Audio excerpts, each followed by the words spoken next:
بسم اللہ الرحمن الرحیم۔ تو بریک سے پہلے میں عرض کر رہا تھا کہ استقامت فی الاعمال، to stay steadfastness upon good deeds، نیک اعمال کو برقرار رکھنا۔ اور انسان ہونے کے ناطے سے بعض اوقات ہم سے کچھ اعمال چھوٹ جاتے ہیں، ہم کچھ نیک عمل کرتے ہیں، آپ کو کسی نے کوئی تسبیح بتلائی کہ یہ تسبیح آپ کریں گے تو اس سے آپ کو یہ فائدہ ہوگا۔ فار ایگزامپل، میں ایک ساتھی کو بتلا رہا تھا کہ حدیث پاک میں نبی کریم صلی اللہ علیہ وسلم نے آیت الکرسی کے بہت سارے فضائل بتلائے ہیں مختلف احادیث میں، اور من جملہ ان میں سے ایک یہ ہے کہ جو شخص آیت الکرسی کو ہر فرض نماز کے بعد پڑھتا ہے تو اللہ رب العزت فرمایا اس کے اور موت کے علاوہ، یعنی موت کے علاوہ اس کے اوپر کوئی اور بڑا حادثہ نہیں آ سکتا۔ خلاصہ حدیث یہ ہے، اللہ رب العزت اس کی حفاظت فرماتے ہیں، اور اس کے فضائل ان ساتھیوں کو بتلائے۔ اب میں نے ان کو یہ بتلایا کہ ہر فرض نماز کے بعد آپ آیت الکرسی ایک مرتبہ پڑھ لیا کریں۔ What you could do is you could recite آیت الکرسی once after every فرض صلاح، چاہے فجر کی ہو، ظہر ہو، عصر ہو، مغرب ہو، عشاء کی ہو۔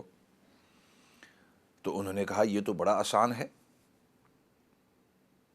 ہم اس طرح ضرور کرتے رہیں گے۔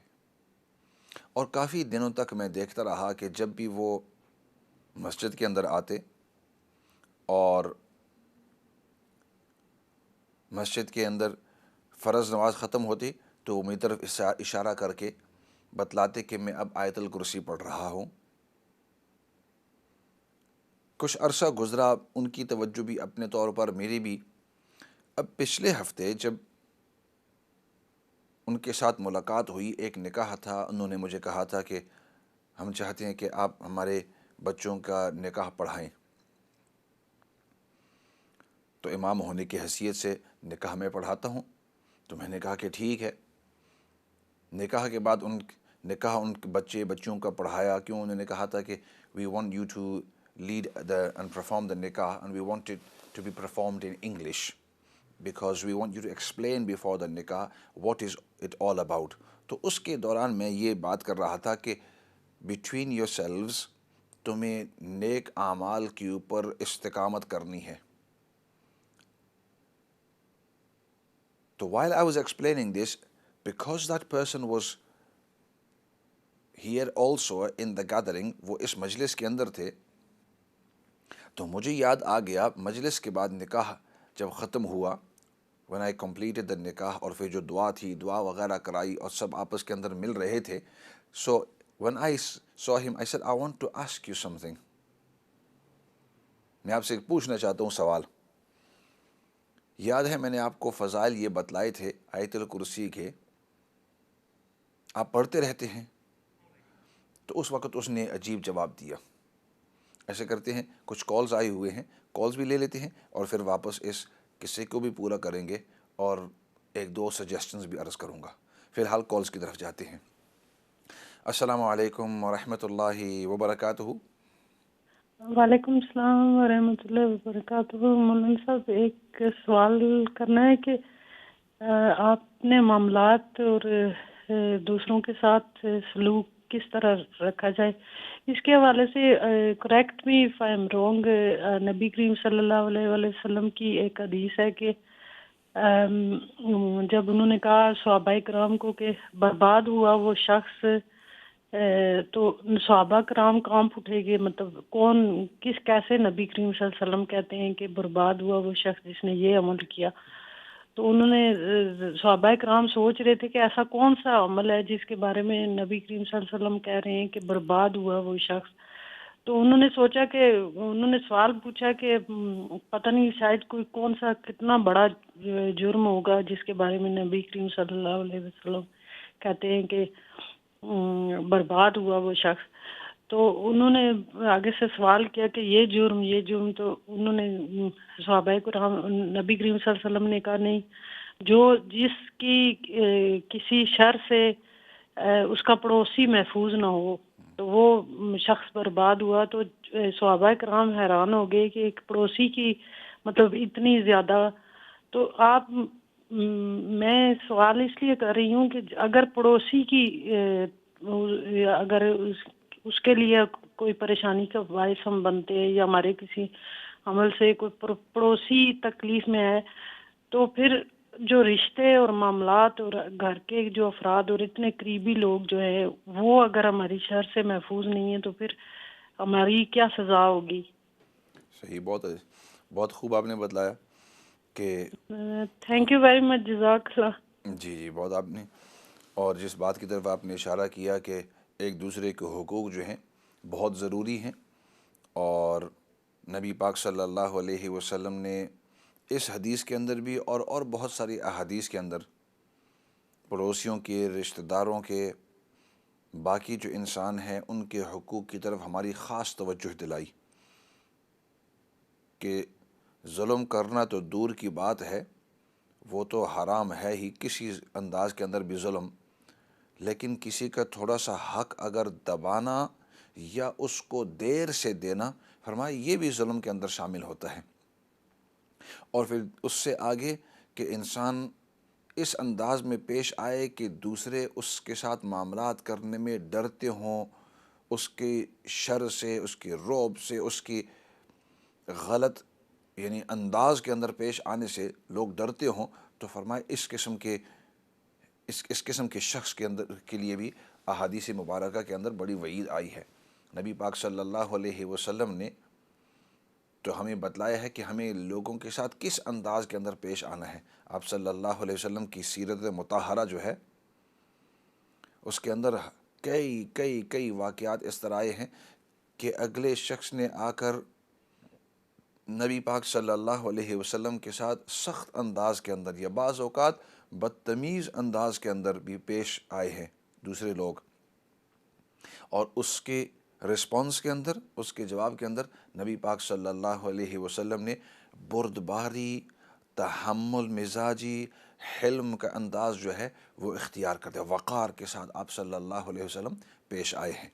So I was saying the Prophet sallallahu alaihi wasallam, he's shown us examples of how we are to deal with people, and even in situations where the Prophet sallallahu alaihi wasallam, he's speaking to somebody and the person is being very rude or impolite, in fact disrespectful at times.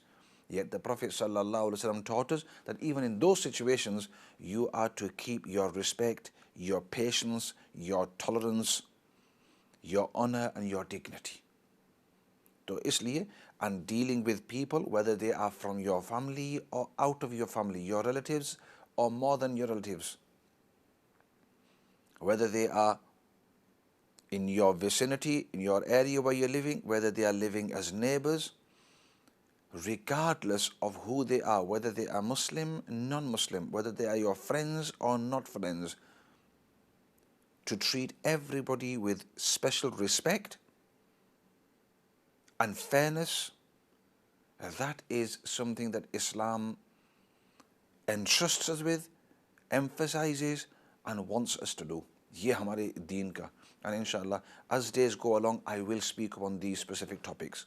But I was speaking earlier on, and I was saying, میں یہ عرض کر رہا تھا کہ اس شخص سے جب میں نے پوچھا کہ آپ کو میں نے آیت الکرسی بتلائی تھی، اس کے بڑے فضائل، اور آپ اتنے ایکسائٹیڈ تھے کہ کئی ہفتوں تک اشارتاً مجھے بتلاتے کہ میں نے وہ عمل کیا، اب تک وہ کرتے ہو یا نہیں؟ تو اس نے کہا کہ کرتا رہا، چھوٹتے اب یہ وقت آیا کہ کئی ہفتوں سے، مہینوں سے وہ اس ورد نہیں کیا ہے، وہ بالکل چھوٹ ہی گئے. آج اگر آپ یاد نہیں کراتے، if you want to remind me today, it wasn't going to cross my mind. تو پھر میں نے اس کو ایک حدیث سنائی کہ نبی کریم صلی اللہ، طبرانی کے اندر حضرت ابن عباس رضی اللہ تعالیٰ بتلاتے ہیں تفسیر طبری کے اندر کہ شیطان وہ دیکھتا ہے کہ انسان کسی عمل سے کسی دن اگر وہ تھوڑا سا سست ہو جائے تو اب اس کے اندر اور زیادہ سستی ڈال دیتا ہے. When a person, Ibn Abbas radiyallahu ta'ala, one of the great alims of the Sahaba, in Tafsir Tabari, he mentions, Tafsir Tabari narrates from Ibn Abbas that Shaitan waits for the moment when this person is going to be heedless or is going to be careless or becomes lazy in this person's good deeds. And as soon as you become careless or a bit heedless or you begin to become a bit lazy, at that time Shaitan steps in and he begins to influence you and place in your mind, you've left it earlier. If you did another once more, if you were to leave it, it doesn't really matter. You can catch up once more if it doesn't matter. And that once more to twice more